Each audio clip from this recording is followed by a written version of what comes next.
Ooh boy, it's been over 3 years since the last She-Ra episode review, huh? Yikes. Well, let's just jump right back into it with The Portrait of Doom, an episode which focuses on Sprittina, the hot Twigget.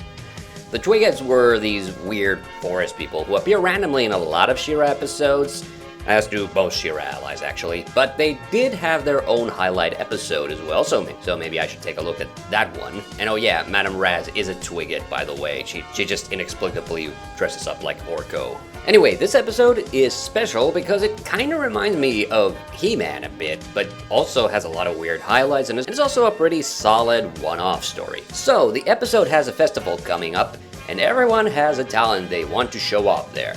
Sprittina, though, is a bit down because apparently she has no talent. But luckily, a random old woman decides to give her a set of magic paints so she can start making portraits of her friends. But surprise, that old lady was actually Catra. Whoa, seriously, I was expecting Shadow Weaver. Well, the paints are magic, though, thanks to Shadow Weaver. And every time Sprittina paints someone, they disappear and get trapped in the Fright Zone. And eventually she ends up trapping Natasha, Broomy, Cal, and eventually also Bo. So, with all of 4 rebels trapped, the Horde suddenly think it's a good idea to assault Bright Moon. She-Ra and Madame Raz eventually figure out that there's something fishy about Sprittina's paints, and Madame Raz's magic eventually reveals that the rebels are in the Fright Zone. Meanwhile, Angela, Glimmer, and She-Ra are able to fend off against the attack, after which She-Ra goes out to help her friends. In the meantime though, Sprittina and Sprint have already found them, but then are yoinked by Hordak. However, because apparently all the troopers are at Bright Moon, She-Ra just waltzes in, saving her friends, and then takes out Catra's forces when they're ordered back by Hordak. And finally, everyone is freed of the paintings. Now, I said that this episode focuses on Sprittina, but it's honestly a bit all over the place.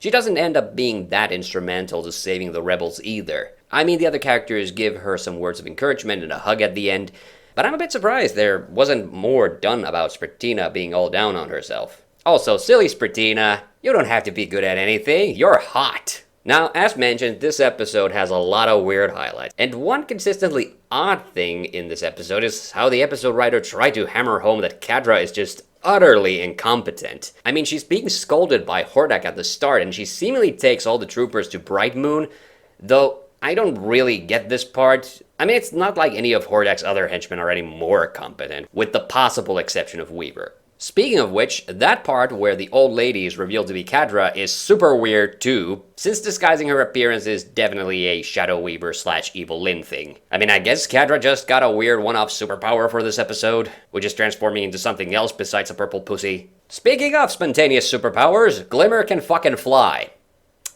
Glimmer can fucking fly in this episode.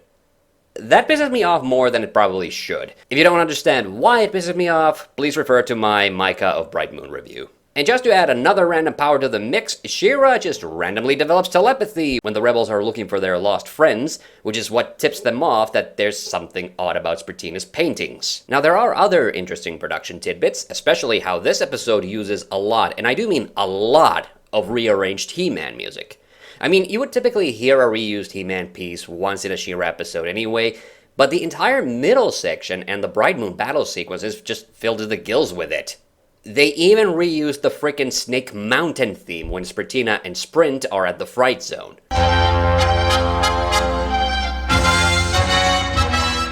And remember, the Fright Zone has its own theme. I do actually really like the battle sequence. It's actually surprisingly good, despite Glimmer just magically knowing how to fly without any reason.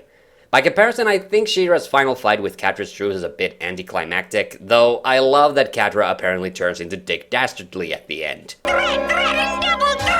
Finally, I just want to talk about the weird assortment of characters, and especially how many random cameos we have in this one episode. Again, it cracks me up that the Horde attack after capturing all of 4 rebels, one of which is goddamn Cowl.